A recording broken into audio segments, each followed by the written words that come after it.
Hello, and welcome back to another episode of Calm, Cool, and Crafted. It has been a couple of weeks since I've been traveling. It has been very hard to get content produced. I have things recorded, so this is going to be a little bit of a different flow from our usual episodes because today I'm going to do kind of a commentary over some content that I'd done. So this video is to recap some of Gencon, specifically the crafting portions of it.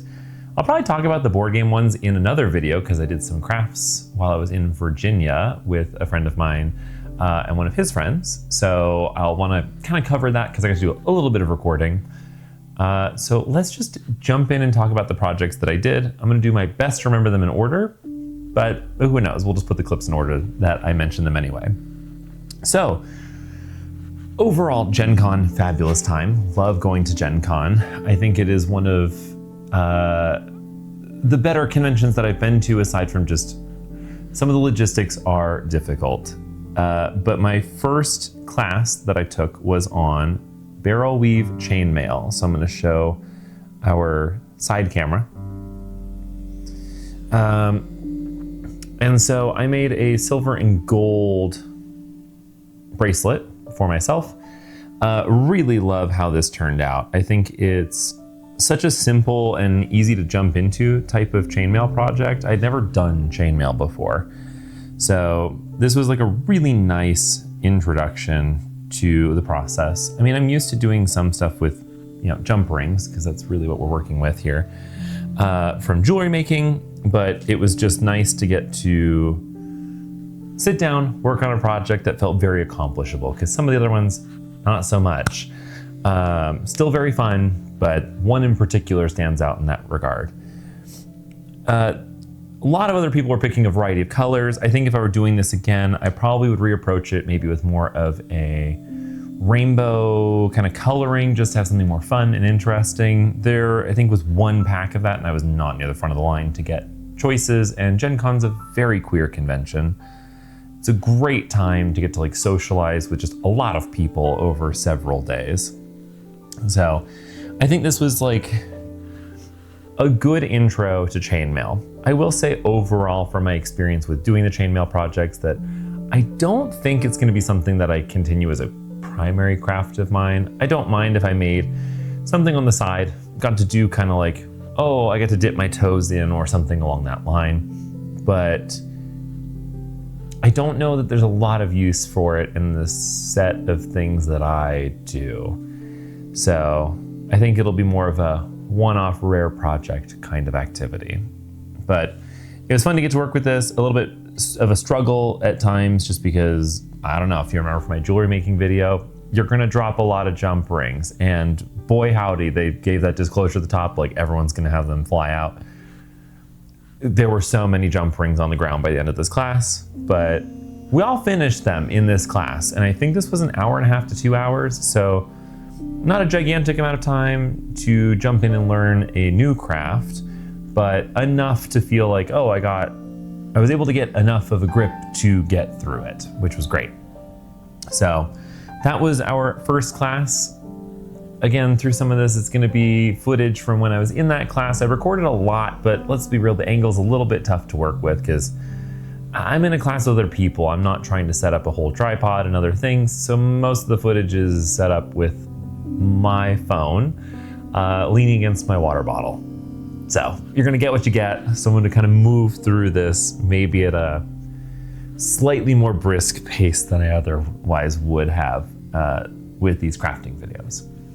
So I wouldn't call it a class, but the next thing that I got to take part in was just a friendship bracelet making class. I actually made a second one, but I made it too tight and then it broke literally within the next hour. So I made this little bracelet. It says gentle. It's kind of there's one other word, but gentle is one of the words that I've been trying to tell myself a little bit more of in my day-to-day life, that I want to be more gentle with myself and the people in my life. So this was actually an LGBTQ social hour, make some friendship bracelets, hang out with people. And so I had a fun time getting to talk to people at the table, just kind of took over a table, brought people over. And so it's nice to just get to hang out, play around with some beads for a bit. It is not a very dedicatedly heavy activity or something along that line. Easy to jump into. And during that window, there were people who were going around handing out little like trinkets, because it seems like everybody in Gencon in the crafting world does trinket trades. I did not, so I felt a little guilty. I was given this little keychain. It says Gencon with a die at the end of it. It's very cute. And then also a taco eraser, which this is not going to show up on the big camera. So that's, I'm just gonna put that with the other things. The taco eraser, while lovely, is absolutely the kind of eraser that has that gritty texture to it. It will probably fall apart immediately. So for now, it's just a fun little thing that I have. But I love how engaged people were with trying just to exchange small things. Like, these things are still great. Like, as gifts, I think in the world of crafting, a lot of people think of these like big grand projects, and at least from an external perspective. But I love the small, easy to like hold, doesn't take up a ton of space, because some of these things, like if they were larger, I don't know if I would want to accept them, just because I don't want to have too many things in my house that I'm trying to find homes for when I'm already like, I have so many homeless items in my house. They just float around, the little vagrants that they are. So I'm really grateful for that.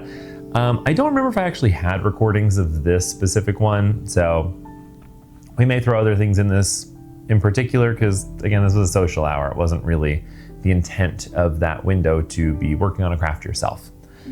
So still very fun, had a great time with that. Then the next class that I had taken, I actually lost one of the items because I am terrible with rings. So I'll show you some clips of the ring that I worked on. It said gentle on it, kind of in that same ballpark. And this was a jewelry making class, doing cold smithing and cold forging, which was very fun. It was aluminum, not silver. So to be clear, it's silver in color, aluminum in terms of the metal.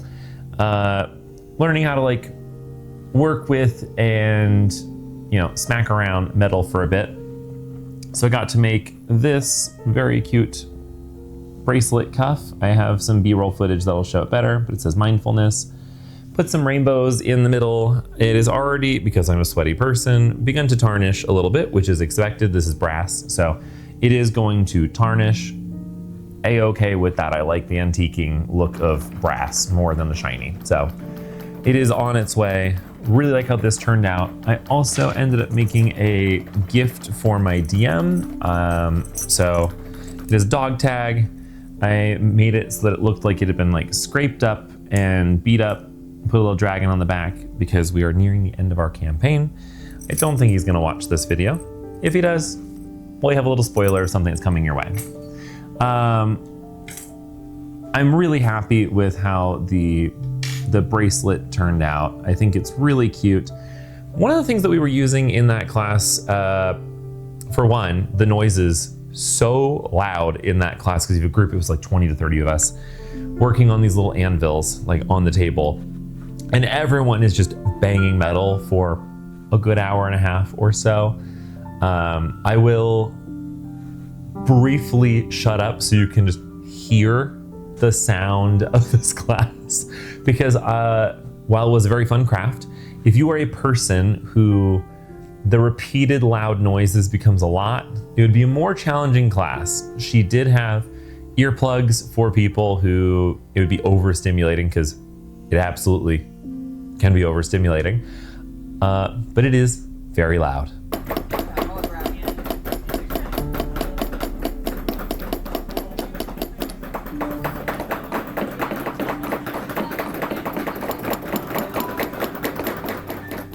So you get to hear the bang banging. For this one in particular, it'll be hard for me to try and get this to show correctly, but you'll see these vertical lines that I had worked to add. So there was on the back side of the hammer, which you might have seen in that clip, a flat edge. We did not use that. There was actually, or at least there was a separate little mallet that had a flat edge, and that was not used in this. Talking with the instructor, we used a large capital letter I stamp to stamp all of those lines in. No, I actually did use the letter I was used for the tag. Sorry, excuse me. These like scratch marks that are here, those are capital letter I's. This was with that like sharper, flat side of the hammer. I tried to make it look kind of foresty. I don't know. It's hard to go for exactly what you want when you've not really done this before. And then the gentle one, I was using the rounded side of the hammer, which you may see clips floating through as I talk about it here, to kind of give it it would look more closely related to one of the hammered copper type of like cups or bowls that you see around in stores, where it has that hammered texture, and that's from a rounded side of a hammer. So I was trying to kind of create that dimpling on it. But this was a really fun class. I found this one very approachable. Just if you are sensitive to loud noises for extended periods of time, I would encourage bringing earplugs or headphones to a class like this. Again, this was a cold forging or cold smithing class. I don't remember the exact term for it, but very fun. I like what I got to walk away with from that one. And then the last class of the day was actually paracording. So we were given some sample like cord just to get used to the process of making the knots and knowing what it is that we were going to be doing just so we could get it right. So this is something that I've wanted to learn out of curiosity for it. And now that I've done it, I have no idea what I would use this for. So another fun thing to have checked off of the list that I don't think is going to be part of my like main crafts.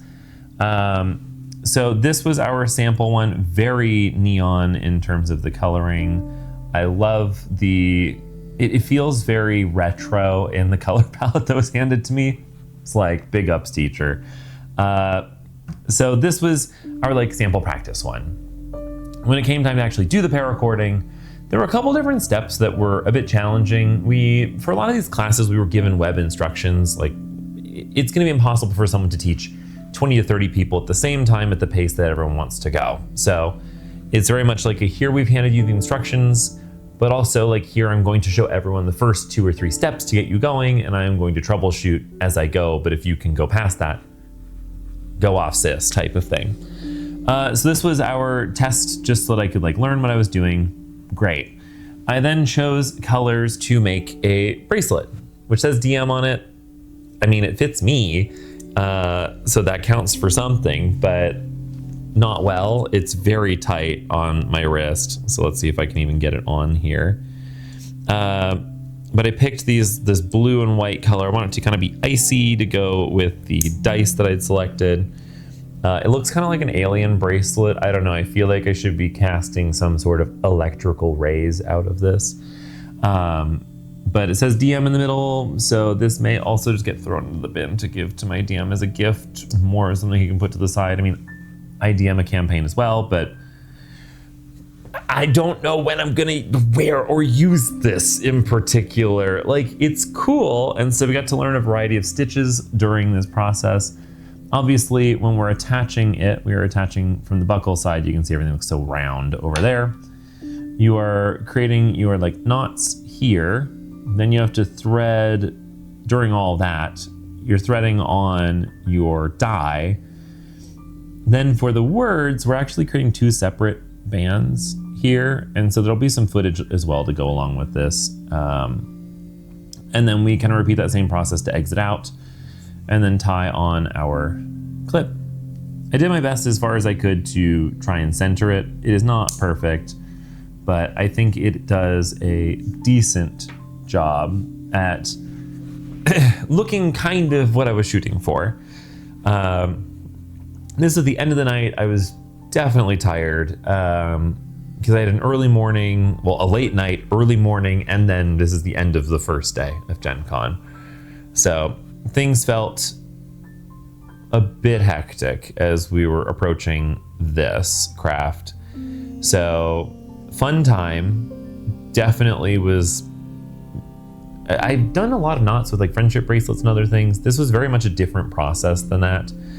Once you got into the structure of it, it was not hard, but some of the things that were in the middle of it and trying to understand from a written instruction perspective to like what we needed to do was a little bit difficult. And I don't know if that's partly just the instructions, because sometimes I feel like instructions are not written super well to accommodate all the different styles in which people may learn. I do well with written instruction oftentimes, but this was an exception to that.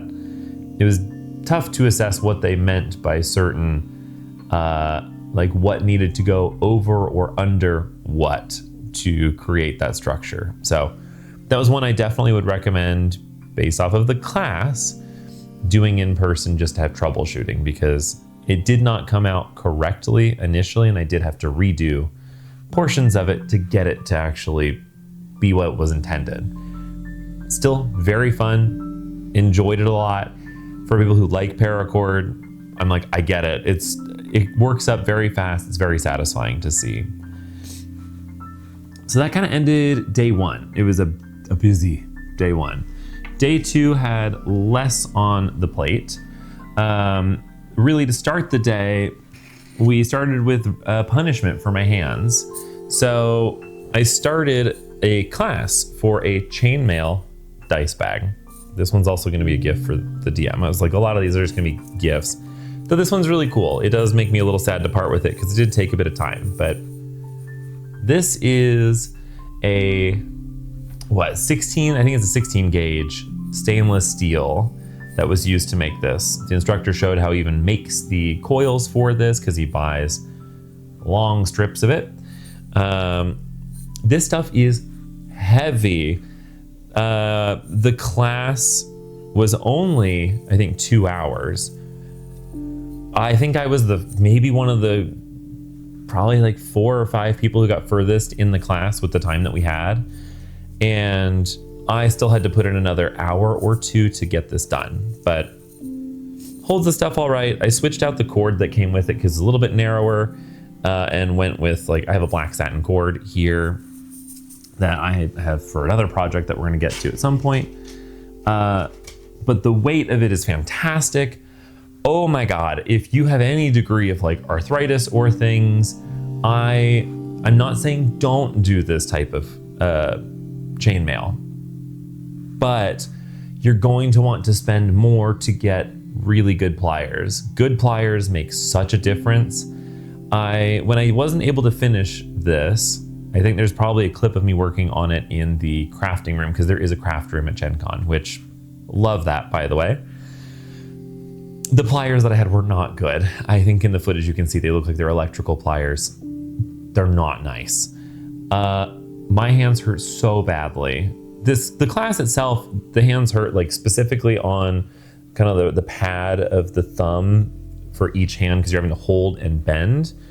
And stainless steel is a lot more springy. So the chainmail that we'd done yesterday with this barrel weaving, you'll notice how much thinner these rings are when I have them next to each other. And so the aluminum rings, or nickel rings as well, don't try and spring back as much. So when you're working with stainless steel, especially when it is a low gauge, which means that it's thicker. So 16 is really thick. A lot of the other stuff I think was 20 to 22 gauge. Way thinner, easier to work with, so much more malleable. The stainless steel, you'd have to go like a good bit past, then when you let go, it'll shift back. And so there's a lot of having to fiddle with the stainless steel as you are making it. The end result is awesome. I really like how it turned out. This was not a project that I don't think anyone who is new-ish to chainmail would finish in that class window. Nobody in our class finished. Someone else had actually showed up having taken the class the previous day and had brought her unfinished work in so that she could jump in and just finish up the bag.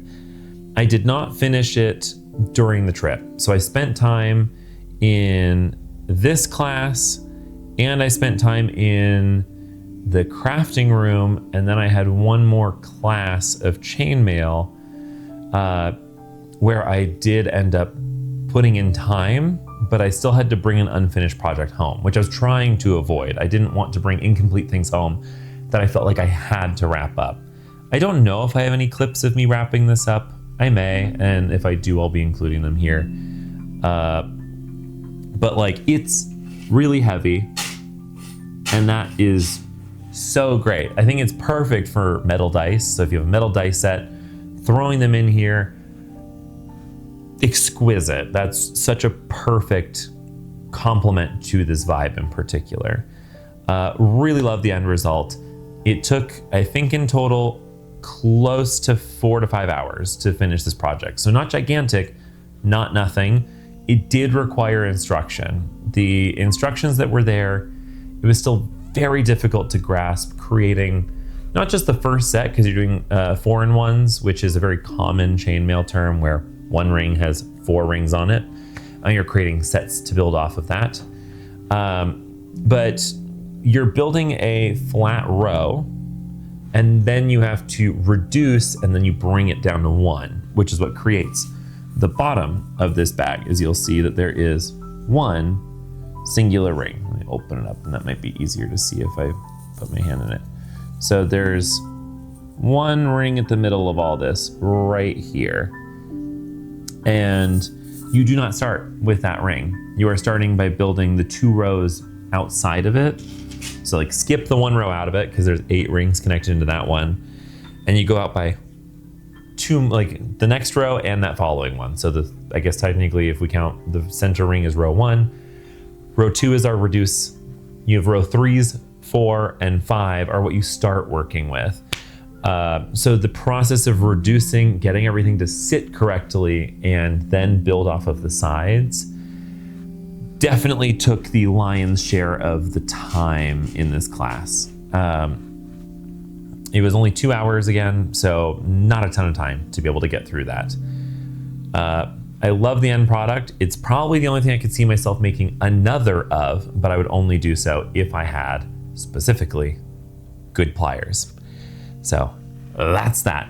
Now, when I went to the crafting room, I received another trinket trade. So thank you to the lovely guy who was working behind the counter at the trinket trade booth. They had a welcome space in the crafting area, but also they were doing their own trinket trades there. So very sweet. Thank you very much. Now we are moving into the next class that I took, which was the chainmail for a plushie class. I was really excited about this one because make a chainmail shirt for a plushie. I think this ended up kind of in the middle of the pack for me on classes. The total time didn't really allow you enough to be able to make a full chainmail shirt. So I found an owl plushie to kind of fit with the Humblewood campaign vibes that I was working with. And so this is our little guy. We added, let me get the side camera set up so that you can actually see this, hang on. So this little owl guy, very cute, sitting next to another guy who was working on a plushie for a friend. We decided to add the little nose ring here to this guy. So, that's our personal edition.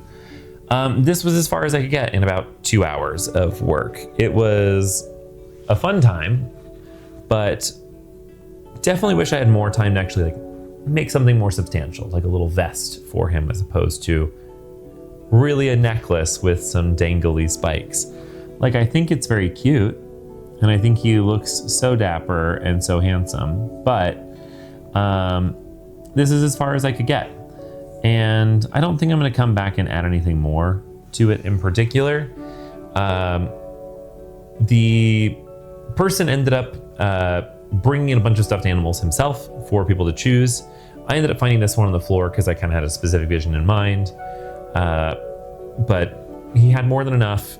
Gencon scheduling was a little weird on this one, where they booked way too many people in this room. They ended up selling extra tickets. I don't know what happened. Don't know if this was the guys' struggle to coordinate or not. But either way, there was a ton of people. Some people having to sit on the floor. I ended up arriving early enough that I was at a table and people were arriving late and then having to sit on the floor. This class went well overall. It's something that by that point in time, I kind of knew what I was doing, that I could build the initial chain out using 4-in-1s, make it long enough to fit around him, and then I added to it what I could. If I had another, let's say, hour, would have loved to have a connecting under the wings look, because right now, he has wings that can move, but there's nothing there. So we have just the little triangles. It's very cute. I'm still happy with the product. He's still going to be attending our D&D sessions for Humblewood, just that I wish I had a little bit more time to have worked on it than what I ended up getting. So still a fun project. This was, I don't know, about a 20 buck, I think 20, 30 bucks maybe activity. So fun time, lots of kids that were there, very kid friendly on this task in particular. It did not require so much that it was out of reach. So I think that's a plus for this one. Now the next and final class that I ended up taking while I was there was to make Byzantine Star chainmail pendants. So these Byzantine Star chainmail pendants, this class had such a longer amount of time booked than I felt it needed. I think it was a 2-hour class maybe, or 3. Cool product. I have no idea what I'm going to use them for. So the color palette that we were given was black, red, silver, which, I mean, great generally speaking, don't get me wrong. However, I am not a person who wears a ton of these colors in combination with one another.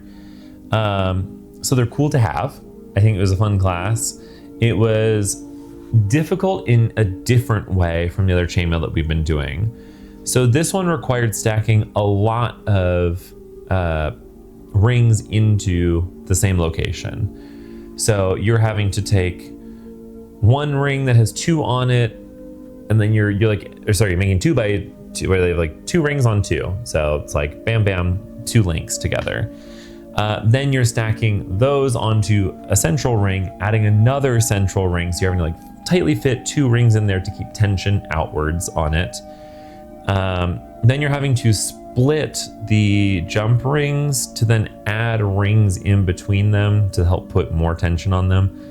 Then you're looping under sets of 4 rings at a time with the final outer ones. So I'll include footage of this class here in particular, just because I think it's hard for me to fully explain. The end product I think is really cool.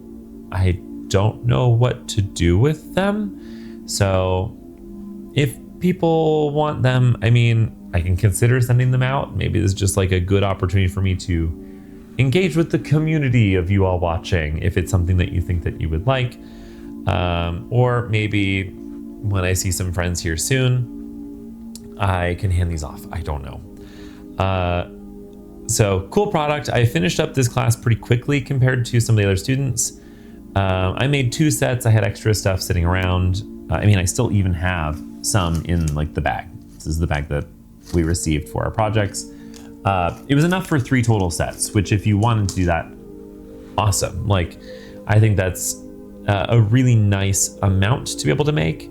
I picked designs. So I picked one initially, which was this one with the red, black, and silver. This more closely mirrored the example that was being used and referenced during the class. So I did this so I could follow along a little bit easier. Then I did my own in just black and silver. I think if I did like a solid black or a solid silver, that would have been really cool. I did not have enough rings to do either of those entirely. So it was a mix that if you were doing that same initial one that I did with the red, black, silver, you could make 3 of those in particular. So overall, cool class. The pliers in that class, real nice. So that's the class when I put in some extra time working on the dice bag. So I hop back into that. There's probably more recordings of me on screen here as I was working through that project. It helped a lot having that. So I spent a good portion of the class assembling. Then I realized I should just open all the jump rings while I have something that's easy to work with for this. So I spent the rest of the class just opening every single one of the jump rings that I was going to be using later. The instructor ended up giving us more rings than what we needed. Again, because every class that has chainmail, you are watching people try and do it, and then it slips, and while the O-ring is still open, that thing launches somewhere and it disappears. So that's what we have. The product though, really cool. I think it would be nice for kind of like more of a punk aesthetic. Even though it said it was for a pendant, I almost feel like this would be better as like earrings if I was picking. Like they have a good amount of size. They are not heavy because they're all anodized aluminum. So as far as weight goes, they're not so substantial they'd like stretch an earlobe or something. But yeah, I don't know exactly what I'll do with those. All in all, I think that the Gencon crafting experience was a great time. I have like B-roll of the various things that I finished here that I recorded before this video. I'm thinking that next year really, I met a lot of people during this convention. It was very fun to get to talk to people, get to socialize while we're doing crafts, share the experience of creating something together around just a bunch of nerds, right? For some people, they actually come for the crafts. The craft classes are pretty reasonable. Their partner wanted to go to the convention. They're not big into board games. They do crafts. And so it's an opportunity for them to take part in that. I don't think I would schedule as much as I did this year. Obviously, a good amount of classes. I actually think that I might prefer trying to run a class for the Gamers Lounge potentially. So I'll have to start talks with that now just to get ahead of it. Doing a crochet class and an embroidery class, because swear to God this year we're getting on embroidery. I am finishing up a couple other projects here just to have things off of the table, especially with catching up on this recording, catching up on another bonus recording I wasn't expecting to do in Virginia, where I will kind of recap some of that, talk about some of the board games and stuff that I got at Gen Con, because really great, had a lovely time. And I've gotten to play all but one of my board games, so I want to talk about them anyways. You're going to get that kind of talk while I recap the other craft that I did. And then I have one more that I need to record this week still, so a busy week all in all. But for crochet and embroidery at the Gamers Lounge, I thought it'd be nice to kind of plan out doing like pride flag, like just a rectangle for a crochet project to begin. Give everyone a hook, create packs of yarn, that people could select, and if they have enough time, they can do more than one, and kind of walk through that process, maybe show how to also do a magic ring, just get people like the basics they would need to be able to go home and do crochet themselves. For embroidery, I think it's cool because I think one of the things that I really appreciated about this class for the plushie chainmail is that if you had a plushie you really cared about and you wanted to do something to personalize them, I think that's really awesome. I think it's cool, especially for just people, whether they're kids or adults, who have a stuffed animal they really love, that they can make something for it. Now, that pitch starting sounds like I'm going to say something about stuffed animals and embroidery. Not that you couldn't, but I'm thinking more that you can bring in a piece of clothing that you want to add a little, spice to. And we can cover just some basic stitches, have all of the various colors of rainbow yarn that you may need. Whether you want to embroider like a heart that, like I can come with the stick-on patterns to use. And then people can just kind of like add little bits of flair to their outfits, because I think that's something that within the queer community, I love getting to see people take a little bit of personalization or liberties with how they dress and accessorize themselves. And so I think those are the two classes that I'd be interested in trying to run. I don't know how popular or not that they would be in particular, but I know that for a lot of people, it helps to have someone in person to learn a craft. For me, that's got to be knitting at this point. You saw the video. It's rough. I need a person for that. And for some people, that's crochet. They need a person to help them understand what it is that's happening. Somehow I got that one and don't get knitting. Some people got knitting and don't get crochet. We're all different. What makes sense to us is going to be different. So learning crochet would be awesome. And I feel like embroidery is something that, not that it's overlooked, but I feel like there's a lot of other crafts that are getting a lot of attention. But embroidery is something where you can take stuff you already have and add that little bit of whimsy or a little bit of personality and show a little bit of who you are. Maybe you want to embroider flowers, or you want to embroider like a devil onto your jacket, or just a little guy on your jacket, like whatever it is. you got a lot of options to add to shirts, pockets, hats, jackets, pants, pant cuffs. Like, there's lots of locations where embroidery can look very interesting and exciting. So I think that'd be a cool craft to encourage people to bring things to try on. So that's kind of the recap of Gen Con, for lack of a better term. I'm really proud of all the things that I got to do and got to learn this year at Gen Con. I think that it was a very fun time overall, very hectic. I was so tired by Saturday because all of this happened in the first 2 days except for that one last class. I also took like an intro to burlesque class, which was very fun. I do not have footage from that. It's called The Elements of Burlesque. It was a 101, and they had a 102 class right after, but the schedule did not work out for me to do that. But really fun to like have an understanding of the approach that those who perform burlesque end up taking into the idea of the character that they are being on stage, whether that's just a more high energy version of themselves or a different personality entirely. Really loved it. Miss Pixie was the teacher for that. If she's out there for some reason listening, thank you for the class. I had a great time. Yeah, lots of fun getting to spend time just with other crafters, a lot of queer people, and make stuff. I mean, that's kind of like something that I really crave and wish was here in Phoenix. So it was nice to get to have that kind of connection for a weekend. All in all, I hope that you enjoyed getting to see all the things that I got to make. I certainly did not do this volume of crafting for other things since then, but I have been traveling a lot. So I'm going to catch up on these videos, get them out to you all, and I will see you in the next one. Thanks so much for watching. Bye-bye.